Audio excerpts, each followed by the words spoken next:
안녕하세요. 저는 이혼할 뻔한 위기를 겪었다 겨우 가정을 지키고 있는 한 남자의 아내입니다. 저는 한 사건으로 인해 여전히 이혼을 염두에 두며 살고 있는데요. 그나마 남편의 진실된 행동 때문에 남편이 저지른 실수에 대해서 큰 마음 먹고 용서하고 있는 상황이에요. 이혼까지 가게 된 결정적인 계기는 남편의 선택이 맞지만 그 선택을 강요한 시댁 때문에 제가 이혼을 보류 중이라고 해야 정확한 설명이지 않을까 싶네요. 아이가 있어서 차마 과감한 결정을 못하고 고민만 하며 살아가고 있거든요. 복잡한 제 사연 좀 듣고 가주시겠습니까? 저는 섬에서 학교를 다녔습니다. 저와 남편의 인연은 중학교 동창으로 시작되어 다 큰 성인이 될 때까지 길게 만나온 사이였어요. 주위에서는 당연히 저희 둘을 이미 결혼할 사이로 보고 대했습니다. 저희가 서로 사랑하는 마음에서 장기간 연애를 해온 것도 있지만 주위에서까지 그렇게 봐주니 남편 옆에는 내가, 제 옆에는 남편이 있는 게 더욱 당연한 존재가 되어버렸고 저희도 모르게 무언가를 시도하거나 구매할 때 등 서로를 당연하게 찾는 경우에 적응되어 갔죠. 저희는 결혼하기 전까지도 계속 서로의 집을 자기네 집처럼 들락거렸습니다. 제가 대학 간다고 같은 곳으로 따라온 남편과 자취방조차 같은 건물로 잡으며 동거 아닌 동거 같은 삶을 지속했었어요. 교복을 벗고 나서도 저희는 어딜 가나 눈에 띌 정도로 붙어 다니는 세트였기 때문에 사람들은 저희와 제대로 친분을 쌓기 전부터 우리한테는 짝이 있으니 따로 사적인 마음을 금지하자라는 수식이 붙기도 했어요. 남편이나 저에게 관심 있어서 접근한 이성들도 저희 둘의 연애 기간을 알게 되면 감히 끼어들지를 못할 정도로 가까운 관계였습니다. 그렇게 내내 같은 울타리 내에서 생활하던 저희도 처음으로 서로 떨어져서 생활하게 되었던 시기가 있었는데요. 바로 대학을 졸업하고 취업했을 때였습니다. 근무지가 다르다 보니 어쩔 수가 없더군요. 하루 6시간 이상 얼굴 안 보고 떨어져 있어 본 적은 처음이었습니다. 저와 남편이 대학 때 전공이 달랐는데 그래도 본 건물은 같아서 팔 뻗으면 닿을 곳에 있었거든요. 그때는 딱히 전공이 다르다는 것도 못 느꼈을 정도로 중고등학교 때랑 크게 다른 생활은 없었어요. 그러나 근무지는 저희가 여태 지내왔던 것에 비해 거리가 좀 있었는데 자차로 20분 걸리는 정도의 거리였습니다. 잠깐 점심시간에 만나는 것도 애매한 시간이라 퇴근해야만 만날 수 있는 사정이 되어버린 거죠. 그렇다 하더라도 저희 둘은 따로 불안감이란 게 없었습니다. 저희는 예전부터 서로에 대한 신뢰가 높았고 또 퇴근하면 남편이 꼬박 저를 데리러 왔으니까요.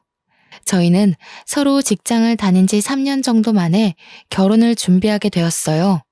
혼수는 안 하기로 이미 저희가 결정해버린 일이라서 결혼하기 전에 집 한 채는 준비해서 시작하느라 시기가 좀 늦었습니다. 나이 30이 되고 나서야 결혼을 발표하게 되었는데 주변에서 저희더러 결혼할 줄 알았다며 드디어 하냐고 짐 빠지게 기다리고 있었다네요.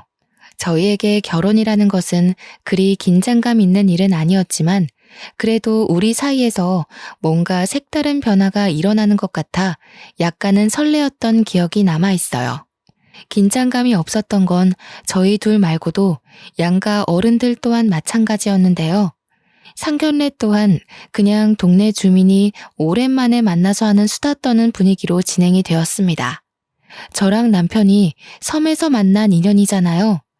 당연히 양가 부모님들도 섬에서 알고 지냈던 사이일 수밖에 없지 않습니까? 상견례에선 거의 옛날 얘기나 요즘 근황 등을 묻는 시간으로 가득 보냈습니다. 가영이가 이렇게 많이 컸구나. 완전 아가씨가 다 됐네. 세월 참 빠르다. 섬에서 우리 성일이랑 같이 밥 먹으러 들락거렸던 때가 엊그제 같은데 왜 아니겠어요? 우리 집에도 성일이가 자주 와서 밥 먹고 가고 그랬었는데 그때 둘이 만난다는 얘기는 소문으로 들었지만 이렇게 길게 만나올 줄은 정말 상상도 못했네요. 근데 어째 성일이는 학교 다닐 때보다 더 큰 것 같다? 클 때 됐지요. 그때가 언젠데 아직도 중학생만 할까? 그래서 가영이 식구들은 그동안 어떻게 지내셨대요?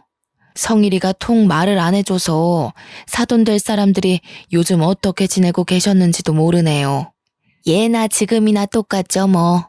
먹고 살기 바쁘고 또 가영 아빠가 곧 퇴직이라 제가 이번에 아르바이트 하나를 구했거든요.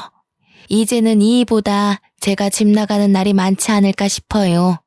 성일이네는 횟집 장사 잘 되죠? 우리도 뭐 똑같지. 예전보다는 관광객들이 많아져서 매출이 오르긴 했는데 그것도 성수기 때나 그래. 이제 성수기도 다 갔고 그냥 뭐 문만 열어놓고 있어. 상견례 치고는 꽤 아수라장 시장통 같은 대화였던 걸로 기억합니다. 엄마는 시어머니랑 얘기하느라 바쁘고 아빠는 시아버지랑 퇴직 얘기로 근심을 나누고 저와 남편은 부모님들 대화 사이에서 추억을 회상하며 서로의 옛날 일을 놀리느라 재미를 봤죠. 상견례를 재밌다고 표현할 수 있는 며느리가 얼마나 될지는 모르겠지만 저는 그랬습니다. 시부모 될 사람들도 중학교 때부터 알고 지냈던지라 잘 보이고자 아부떨 만한 것이 크게 없었거든요. 모두가 이미 안면 튼 사이였기 때문에 저는 솔직히 다른 며느리들보다 편한 출발점에서 시작한다고 생각했어요. 그런데 역시 며느리란 존재는 시부모와 갈등이 생길 수밖에 없도록 만들어졌나 봅니다. 어디서 며느리 사랑은 시아버지라고 들은 적이 있는데 그것도 제게는 해당 사항이 없나 봅니다. 유리한 출발선에 섰다고 생각했더니 완전 거꾸로 주행하게 됐지 뭡니까?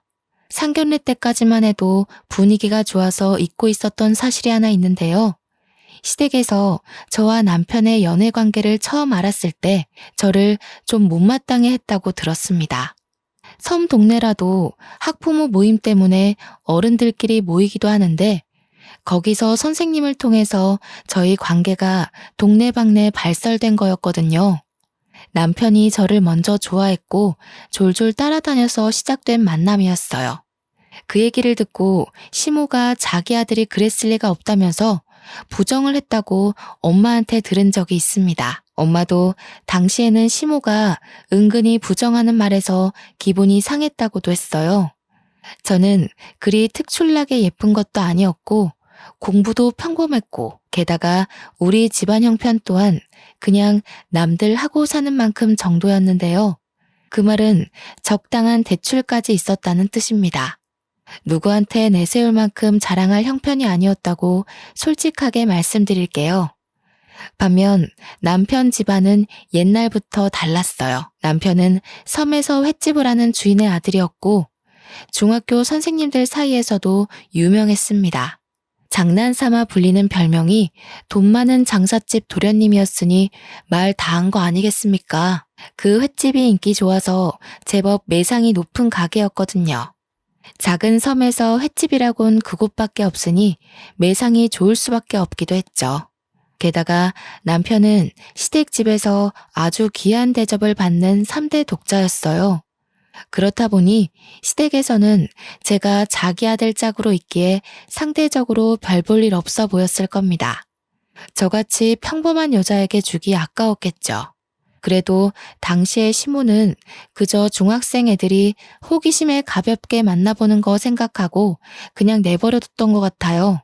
시댁이 우리가 생각보다 길게 만남을 이어오고 있다는 걸 아셨을 때는 바로 대학 때였는데요. 남편 자취방을 계약하다가 시모와 제가 마주치게 됨으로써 저희는 당시까지 쭉 연인 사이를 이어왔다고 밝혔습니다. 남편이 자기 가족한테 사생활을 알리는 타입이 아니라서 저와의 관계도 딱히 말씀드리지 않았나 봐요.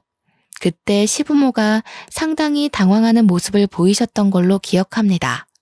남들이 저희를 당연하게 생각하는 것처럼 시댁도 저희가 그만큼 길게 이어온 관계를 감히 손대지 못하고 결국 결혼을 수긍하는 쪽으로 체념한 게 아닌가 싶습니다.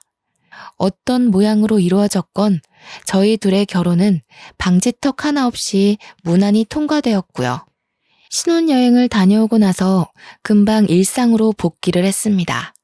결혼 전부터 서로의 집에 너무 들락날락했던지라 딱히 동거를 하게 되었다는 특별한 느낌 같은 건 따로 없었어요. 서로에게 그만큼 당연한 존재였으니까요. 그렇게 기혼녀가 된 지 2년 차를 넘겼을 때쯤이었습니다. 뱃속에는 아이가 자리 잡았는데요. 인생에서 정말 중요한 시점이라고 생각했던 때에 하필 남편이 일을 그만두고 시댁 횟집을 물려받겠다는 소리를 하지 뭡니까? 나도 자기만 두고 가는 거 걱정돼. 그렇지만 부모님 건강이 안 좋아지셔서 그렇다고 3대째 내려오는 횟집을 문 닫을 수는 없잖아. 부모님도 계속 내가 물려받길 원하시고. 그러니까 왜 하필 지금이야. 그럼 섬으로 들어간다는 얘기잖아. 자기가 거기서 살면 나랑 우리 아이는? 아빠가 버젓이 있는데 아빠 없는 것처럼 키우라고? 무슨 그런 소리를 해. 나도 자기랑 같이 가고 싶어서 고민 많이 해봤어. 그런데 섬에는 보건소밖에 없으니까 혹시라도 일 생기면 병원 가기가 불편하잖아. 아무리 생각해봐도 나만 들어가는 게 맞는 것 같더라고. 나 혼자서 애 키우라는 거네. 장사하면 휴일 내는 것도 어려울 텐데 올 수 있는 건 맞아? 이 말은 그냥 나랑 별거 하자고 통보하는 거나 마찬가지잖아. 아니라니깐. 일주일에 이틀 시간 빼서 주기적으로 올 거야. 나도 가기 싫은데 부모님이 당장 손이 부족하다니까 급해서 어쩔 수가 없어. 이해 좀 해주라. 저는 웬만하면 남편의 의견을 수용하는 편입니다. 그러나 그날만큼은 쉽게 허락하지 못하겠더라고요. 가게 사정이 급한 거 알겠지만 다른 방법을 찾을 순 없었나 싶으면서 남편이 미운 겁니다. 제가 임신 중인 걸 알면서 남편을 섬으로 끌어들이는 시부모한테도 서운했어요. 심지어 시댁에선 제가 하루 만에 답을 내놓길 바라셨던 건지 바로 다음날 직접 확인 전화가 왔더라고요. 신문은 제게 가게에 대한 유래부터 남편이 가게를 물려받아야 하는 사정을 보채었고 또 가게가 얼마나 소중한 자산인지 설교를 했습니다. 그 전화를 1시간 넘게 들고 있었던 것 같아요. 결국 저는 이 제안을 허락할 수밖에 없었죠. 시모의 생각이 옳아서라기보단 시모가 고집을 꺾을 생각이 없어 보였기 때문입니다. 시모 얘기를 듣다 보니 느낀 건데 어머님은 제게 의논을 하고자 연락을 한 것이 아니라 통보를 하기 위해서 연락을 해온 거더군요. 그래도 제 뱃속의 아이를 자신의 손주라고 생각하긴 했나 봅니다. 남편이 섬으로 들어가는 대신 기간은 제가 출산을 하고 나서로 합의 봐줬어요. 남편이 아니었다면 서러워서 출산 과정에 우울증이 왔을지도 모르겠네요. 남편은 미안함 때문인지 저를 극진히도 보살펴 주었습니다. 원래도 배려가 많은 사람이긴 했다만 떠나기 전까지 유난히 제게 맞춰주고 어르고 달래주었죠. 덕분에 제법 안정된 마음으로 무사히 출산을 할 수 있게 되었습니다. 그리고 남편은 떠나버렸어요. 미혼일 때는 다른 근무지에서 일하더라도 하루 한 번 꼭 만났던 사이였는데 이렇게 장기간 떨어져 있어 보는 건 또 처음이었습니다. 결혼하고 부부가 된 그 당시 저는 남편과의 관계에 대해 큰 공허함을 느꼈어요. 생활비는 남편이 꼬박 보내줘서 제가 육아휴직 들어갔더라도 경제 부분에선 문제되는 게 없었습니다. 그래도 남편이 하루에 한 번은 꼭 영상통화를 걸어줬어요. 시모 말대로 장사가 제법 바쁜가 보더라고요. 아이를 보는 남편의 얼굴이 갈수록 수척해지는 듯 했습니다. 많이 힘들어? 자기 갈수록 얼굴이 안 좋아지는 것 같아. 간지 1달밖에 안 됐는데 왜 이렇게 살이 빠졌어? 밥은 제대로 챙겨 먹고 있는 거야? 그럼 잘 챙겨 먹고 있어. 바빠서 그렇지 뭐. 그래도 우리 보물이 보니까 힘이 난다. 보물아, 아빠가 돈 많이 벌어서 좋은 거 많이 해줄게. 건강하게만 자라줘. 보물이는 제 아이의 태명입니다. 첫 임신 소식을 들었을 때 남편이 보물을 얻은 기분이라고 해서 짓게 된 태명이었죠. 멀리 떨어져 있더라도 남편의 노력 덕분에 저는 적적한 마음과 우울감을 견딜 수 있었는데요. 그래서 남편이 자리를 잡기만 한다면 다시 저희 가정이 제가 꿈꿔왔던 가족의 모습으로 이어질 거라고 봤어요. 허나 뜻밖인 곳에서 문제가 되기 시작했는데요. 바로 남편의 방문 빈도였습니다. 한 1년까지는 남편이 약속했던 대로 꼬박꼬박 집에 왔거든요.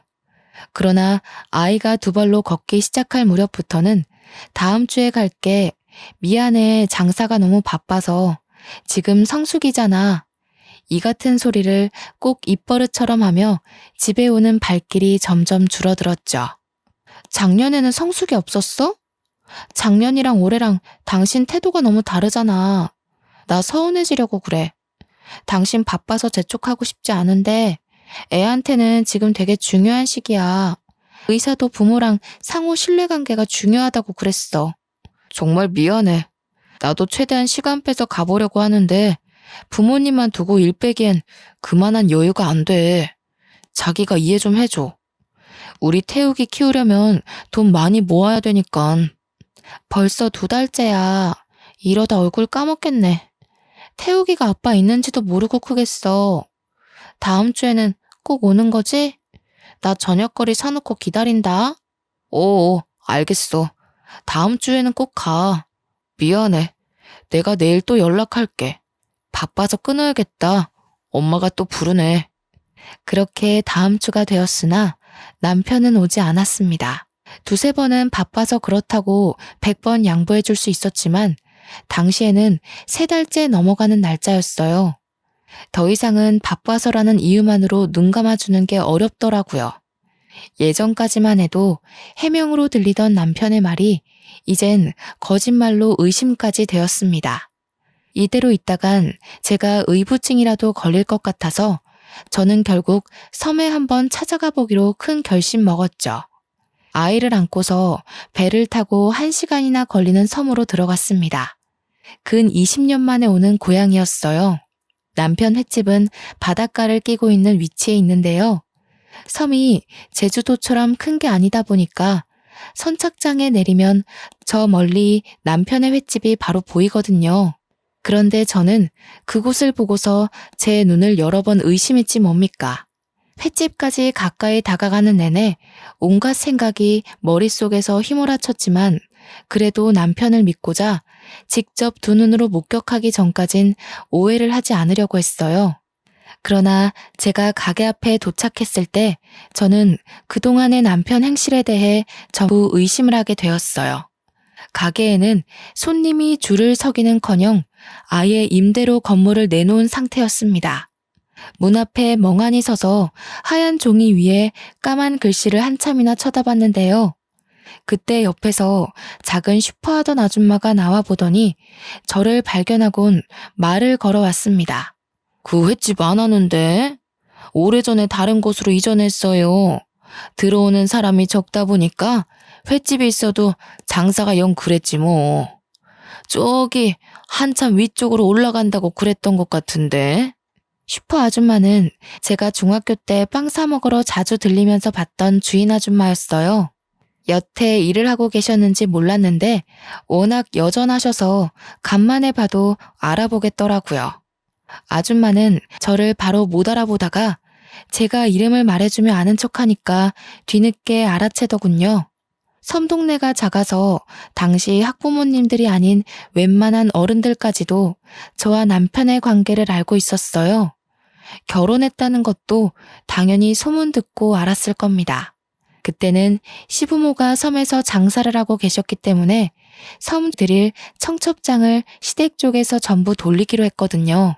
아이고, 가영이 네가 애를 낳았구나. 어머나 세상에 예쁘기도 하지. 한번 안아봐도 되겠니?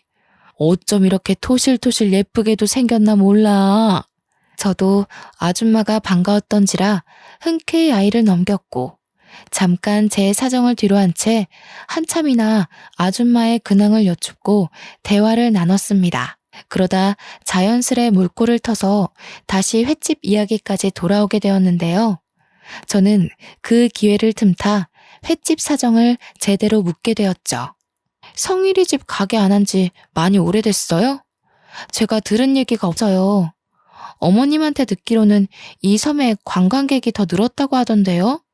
제가 묻고자 하는 의도는 다른 부분이었는데 정작 아줌마는 엉뚱한 곳에서 고개를 기울지 뭡니까? 제 질문에 어리둥절해하면서 지금 성일이 엄마를 두고 어머님이라고 한 거냐고 묻는 거 아니겠어요? 잠깐만, 설마 이 아이가 저 횟집 핏줄이니? 성일이랑 너 계속 만나고 있었던 거야? 고등학교 나가면서 헤어진 줄 알았는데 아니었어? 네? 그럴 리가요. 저랑 성일이 결혼했잖아요. 소식 못 들으셨어요? 어머님 쪽 통해서 청첩장 전해드린 걸로 아는데요. 어머님 말로는 주민들 모두 육지까지 나오는 게 번거로워서 결혼식 참석은 못 하셨다고 들었어요. 뭐라고? 청첩장은 무슨, 휴지 조각 한 장도 본 적이 없다. 저 횟집 아줌의 말로는 니들 둘 이 섬 나가면서부터 진작 갈라섰다고 들었어. 다들 그냥 그러려니 했지. 조그만 애들 둘이 연애했다가 깨지는 게 뭐 대수는 아니니까. 당최 이게 무슨 말인가 싶었어요. 저와 남편이 섬을 나간 건 아줌마 말대로 고등학교 입학을 하면서부터였습니다. 이 섬에는 고등학교가 없기 때문이었죠. 물론 다들 저와 남편이 내내 연애를 해왔다는 거 모를 수도 있는 부분입니다. 그러나 결혼을 한 것까지 몰랐다는 건 제 기준으로 이해가 안 되었어요. 분명 시댁 쪽에서 자기들이 섬 주민들에게 청첩장을 나눠준다고 하여 다 전달했었거든요. 그런데 저희가 결혼했다는 사실을 아무도 모르고 있다뇨. 슈퍼 아줌마가 놀란 것처럼 저 또한 당황하여 이게 무슨 상황이지 싶었습니다. 제가 아무 말도 못하고 있자 아줌마가 덧붙이는 말이 있었는데요. 이제서야 기억이 나네. 맞아. 저 집 인천 바다 쪽에 간다고 했었어. 그게 한 2년 됐나? 그때 이전하는 이유가 성일이 결혼 때문이라고 그랬거든. 성일이랑 만나는 여자가 인천 쪽에 산다고 해서 간다고 그러더라. 결혼이요? 인천 사는 여자랑 결혼할 거라 그랬다고요? 저희 어머님이 직접 그러시던가요? 혹시 성일이도 이 부분에 대해서 알고 있어요? 제가 전혀 몰랐던 표정이라 아줌마도 말하는 내내 눈치를 보기 시작했어요. 아줌마는 다른 건 자세히 모른다며 자기도 그나마 옆집이라 슬쩍 물어봐서 대충 들었다고만 했습니다. 저는 카메라로 그 가게 사진을 찍고 아줌마께 인사를 전한 뒤 당장 그 섬을 빠져나왔어요. 그리고 남편한테 전화를 걸었습니다. 잠자리에 들 시간도 아닌데 남편이 받질 않더군요. 무슨 생각이었는지 모르겠지만 저도 그때 제정신이 아니었던 듯해요. 무작정 섬을 나오고 나서 바로 인천 가는 버스를 탔는데 아이 생각을 못하는 바람에 중간에 내려서 아이 먹을 식품을 구매하고 다시 버스를 탔던 기억이 납니다. 그리고 저는 계속해서 전화를 안 받는 남편한테 문자를 남겼습니다. 나 인천이라고. 그랬더니 남편한테서 한 30분 뒤에 전화가 오는 거 아니겠습니까? 너무 서글픈 거 있죠? 내내 연락 안 되던 사람이 그 문자 하나로 이렇게 전화가 오는 거면 제가 의심하고 있는 모든 것이 들어맞는 꼴이잖아요. 인천이라니? 장난치는 건 아닐 테고. 아무런 연고도 없는데 뜬금없이 거긴 왜 갔어? 태우기는? 설마 이 늦은 시간에 태우기까지 데리고 간 건 아니지? 맞아. 태욱이랑 같이 왔어. 아무런 연고가 없기는. 나 여기 당신 보러 왔는데? 당신이 너무 바빠서 나한테 가게 이전했다는 말도 안 한 것 같길래 직접 찾아왔어. 옆에 어머님 아버님도 계시지? 무슨 소리야. 나를 찾는다면서 왜 인천으로 가? 이상한 소리 말고 얼른 집에 가. 그러다 태욱이 감기라도 걸리면 어떡해. 당신은 정말 끝까지 나한테 말해줄 생각이 없었구나. 내가 이렇게까지 하면 솔직하게 말해줄 거라고 생각했는데 결국 비참한 꼴을 밝혀야 되겠어?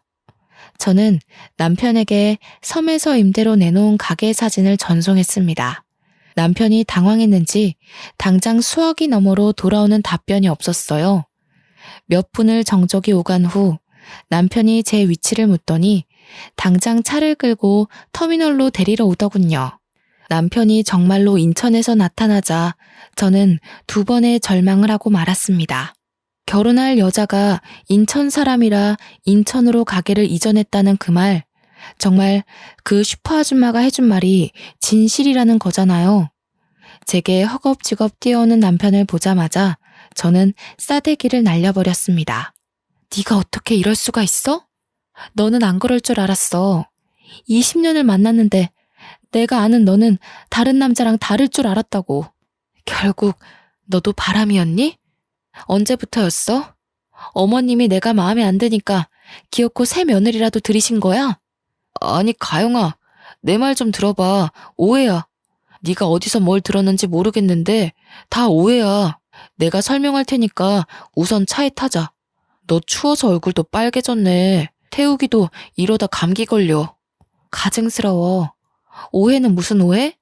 네가 인천에 있으면서도 나한테 입번긋 안 한 것 자체부터가 다 진실이잖아.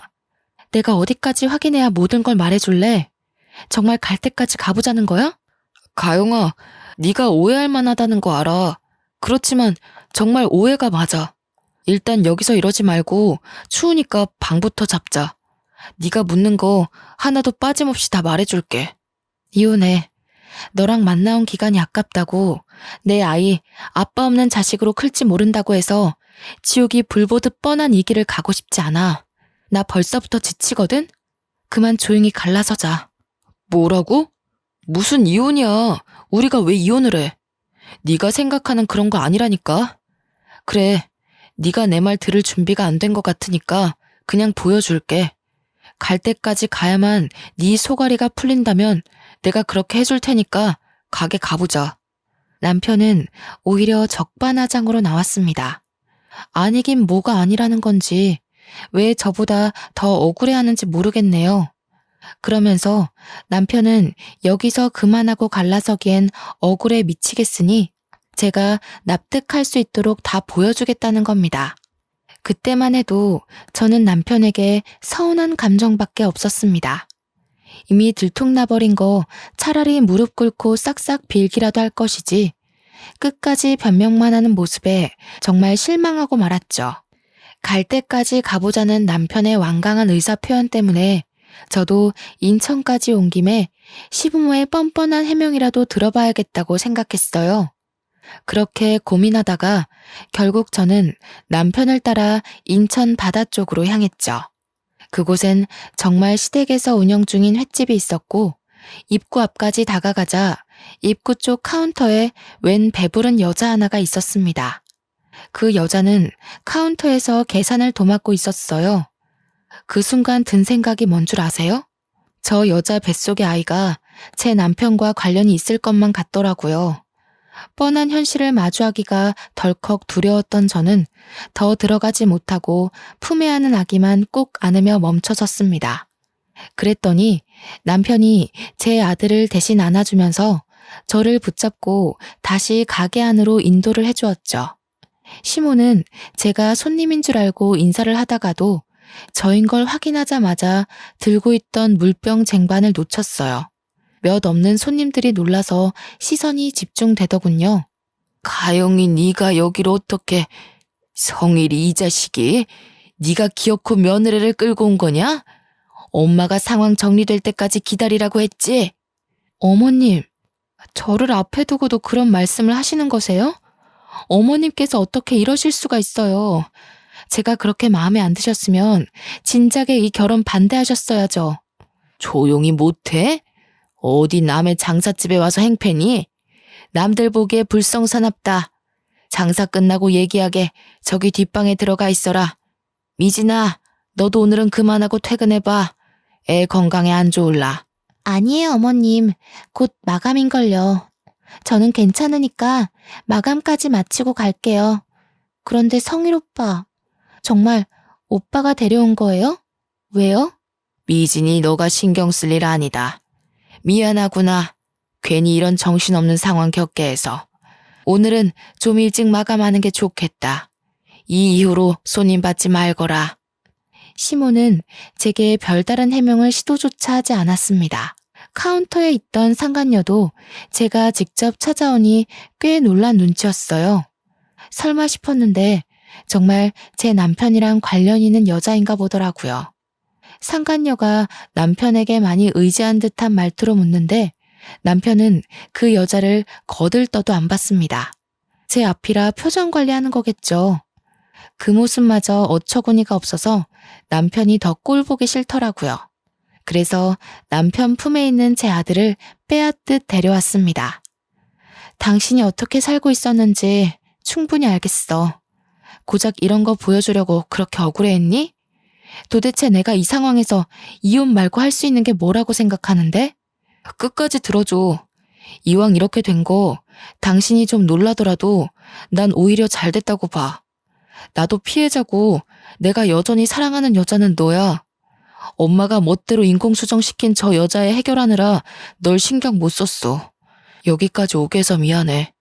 이건 저도 못 들은 말이라서 놀랐습니다.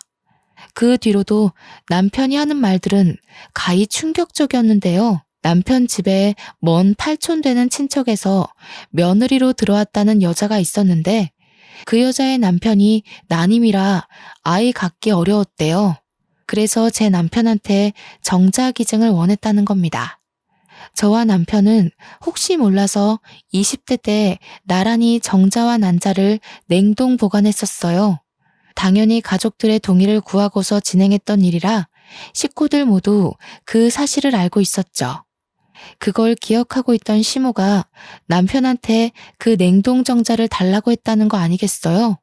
남편은 어처구니 없는 제안에 완강하게 거절을 했으나 시모가 너무 사정을 했고 그 상간녀까지 찾아와서 울고불고 비는 바람에 할 수 없이 허락을 했다고 합니다.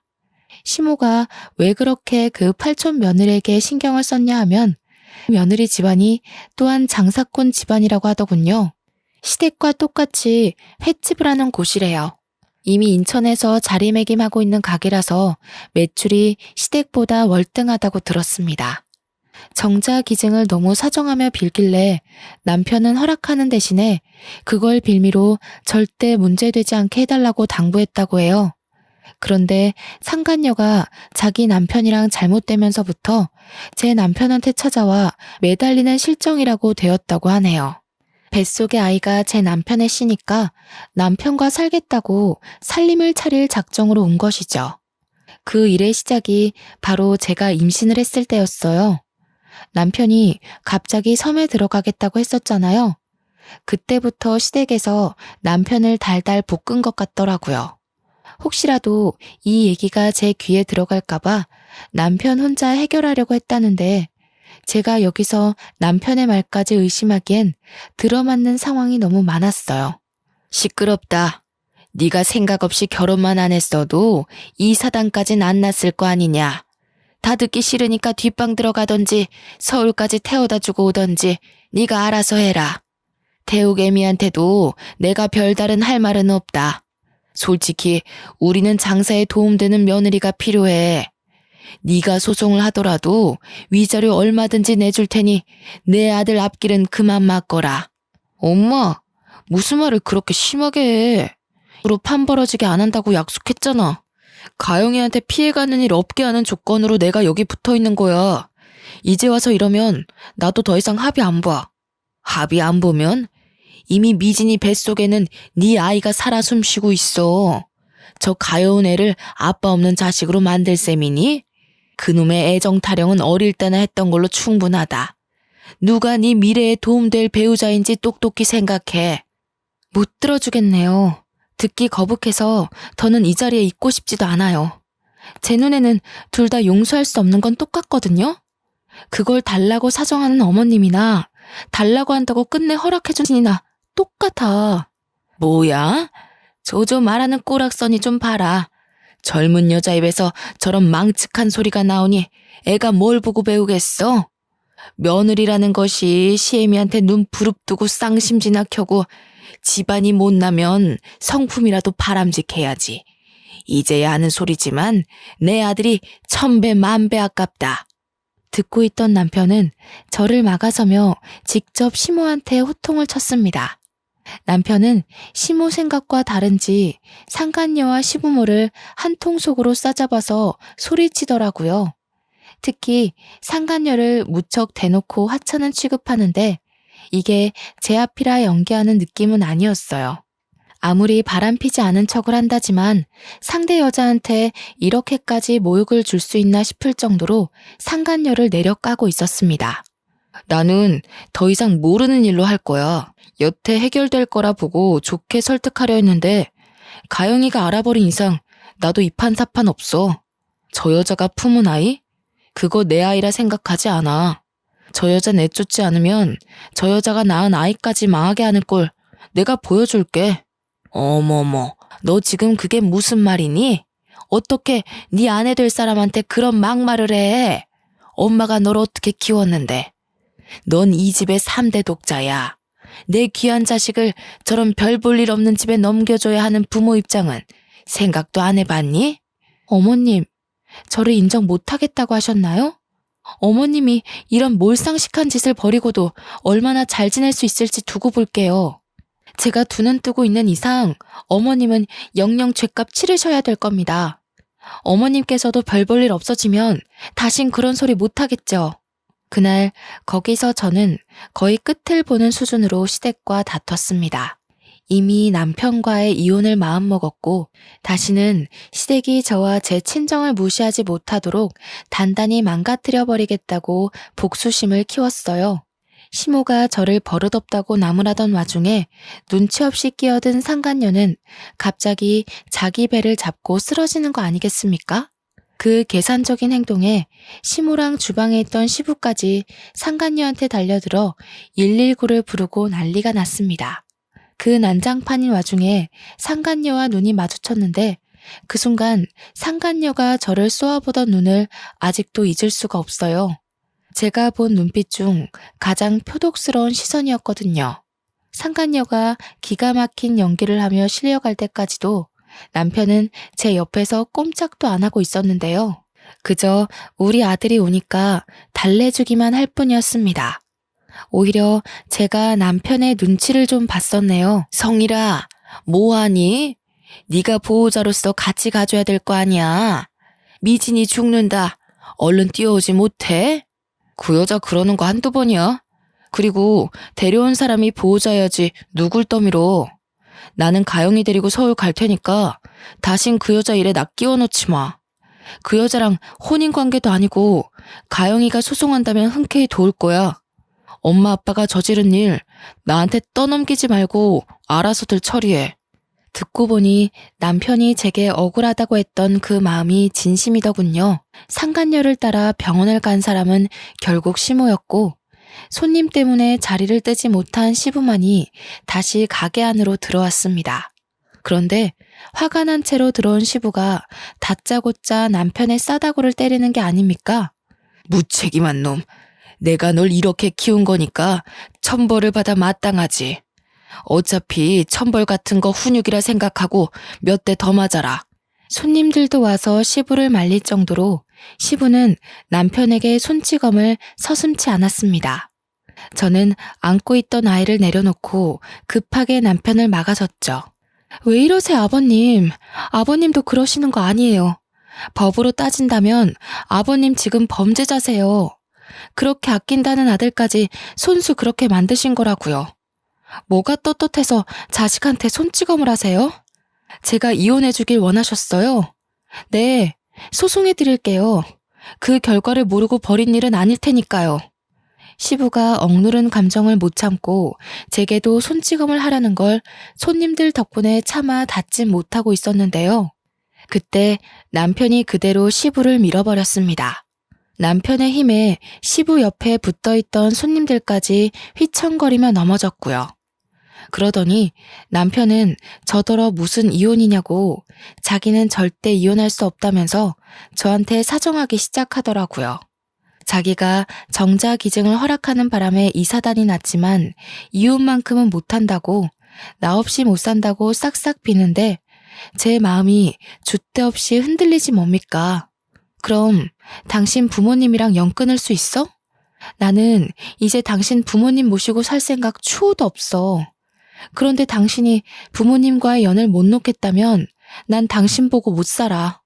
차라리 당신이랑 좋았던 기억만 가지고 평생을 그리워하는 편이 나아. 저는 나름 최후의 수단이라고 생각하며 말했는데 남편은 눈물까지 보이면서 제게 넙죽 엎드렸습니다. 그러면서 당장 시부모와 연 끊을 수 있다고 자신도 이번 기회에 부모님께 많이 실망했다고 하더군요. 남편이 3대 독자이기 때문에 집에서 굉장히 중요한 존재인데 남편의 그런 발언은 듣고 있던 시부의 분노를 다시 돋우기에 충분했습니다. 제정신이냐? 고작 저런 여자 때문에 감히 천륜을 끊으려고 해? 해도 될 소리가 있고 안 될 소리가 있는 거야. 어디서 정신 빼고 그런 소리를 해? 나도 내 주체적으로 살 거야. 아빠 엄마 놀이개짓 하는 건 결혼 전까지만 해도 충분했어. 아빠가 아빠 가정 지키는 것처럼 나도 내 가정 지켜야 하는 가장으로서 경고하는 거야. 다시는 말도 안 되는 일 꾸며서 내 가족 괴롭히지 마. 이젠 부모라도 가만 안 있어. 남편은 그대로 저와 아들을 데리고 가게를 빠져나왔습니다. 이젠 시부가 제게도 욕을 서슴지 않고 발설했는데요. 가게 앞에 화분을 발로 차 넘어뜨리면서 그 욕은 다시 남편에게로 향했습니다. 그렇게 시댁과의 인연은 정말 끊어졌어요. 그날 이후로 본 적이 없습니다. 남편과 집으로 돌아가서 소송 준비를 같이 했는데 저는 솔직히 그때까지도 남편을 향한 의심을 놓지 못했습니다. 다른 여자 품에 남편의 씨가 있는 걸 두 눈으로 똑똑히 봤기에 남편이 현재 제 곁에 있다고 하더라도 안심이 안 되더라고요. 제가 이혼을 계속 염두에 두고 있다는 걸 남편도 알고 있었습니다. 그래서 남편은 하루에 한 번씩 자기 전 제게 사죄를 해요. 또 남편은 정말 시댁과 연을 끊었는데요. 시댁이 찾아올 수 없도록 이사까지 준비를 하더군요. 그러면서 자신의 실수가 맞다고 매일같이 자책하며 반성하는 태도를 보이고 있어요. 그렇기 때문에 현재까지 더는 의심 사는 행동을 하진 않습니다. 예전 연애 때처럼 제 옆에 딱 붙어서 자신의 일거수일투족을 알아서 보여주고 있죠. 그런 과정에서 손수 시댁과 상간녀를 고소하는 남편을 보며 저는 아직 이혼을 보류 중에 있네요. 남편이 다시 제가 알던 그의 모습으로 돌아온 것 같거든요. 이건 좀 나중에 듣게 된 사실인데 시댁에선 그 상간녀를 어쩌지 못해 거두었다고 하더라고요. 혹여나 그 여자 배에서 태어나는 남편의 씨가 아들은 아닐까 하며 지켜봤다고 합니다. 그러나 딸인 걸 알고 바로 내쫓았대요. 그 때문인지 시모한테서 가끔 문자가 오는데 역시 아들 씨가 아까운 집이라 그런지 제 아들을 탐내면서 그제야 슬슬 꼬리 내리는 거 아니겠어요? 문자 내용 보니까 소송 비용을 대느라 인천의 가게 문도 닫은 것 같았어요. 또다시 섬으로 들어간다는 소식을 전해왔습니다. 제가 남편한테 그 문자를 보여줬더니 남편이 저더러 시달리게 해서 미안하다고 당장 번호 바꾸자고 하대요. 그래서 번호까지 바꾸는 바람에 시댁 소식을 못 들은 지는 벌써 반개월이 지났습니다. 남편이 시시각각 제게 모든 걸 밝히고 보여줘서 아는데 남편 또한 시부모에게 받은 연락이 없었어요. 남편을 향한 신뢰가 회복이 되기까지 긴 기간이 걸리겠지만 그래도 한편으로는 남편이 걱정되더라고요. 천륜인데 그리 쉽게 끊어버려서 남모르게 소가리를 하고 있는 건 아닌가 하고요. 물어봐도 남편은 내내 괜찮다고만 합니다. 물론 저라고 다시 시부모를 모시고 싶은 생각은 없습니다. 여전히 시부모가 꾸민 짓이 가슴 한가운데 박혀 있으니까요. 그런데 남편 때문에 갈수록 고민이 되네요. 낳아주신 부모님이 훗날 죽었는지 살았는지도 모르게 이리 지내도록 내버려 두는 것이 과연 옳은 일일까요? 행여나 제가 시부모와 같은 천벌받을 짓을 하고 있는지도 모르겠어요. 아마 시부모 쪽에서는 남편과 연이 끊긴 것만으로도 지옥 속에서 살고 계실 겁니다. 그 기간을 얼마나 두고 보게 될지는 모르겠지만 남편 하는 걸 봐서 미래에 대해 계속 고민해 봐야 될 것 같네요. 그래서 현재는 이사 온 집에 적응하느라 과거 일에 대한 상처를 꽤나 빨리 회복 중에 있습니다. 남편은 여전히 제게 잘하고 있고 제 아들에게도 훌륭한 아빠 역할을 해내고 있어요. 횟집을 그만뒀기 때문에 다른 일을 알아봐야 하는데 남편이 하는 말이 집에서 보고 배운 비법으로 매장 하나를 차릴 계획이라고 하더군요. 사업 계획을 들어봤는데 젊은 세대 감성에 맞춘 초반 매장을 구상 중이었어요. 저더러 함께 부부 가게 한번 차려보자고 하네요. 아마 저도 휴직 중인 회사에 사표를 내고 남편과 함께 더 가까운 미래를 그려나갈지도 모르겠습니다.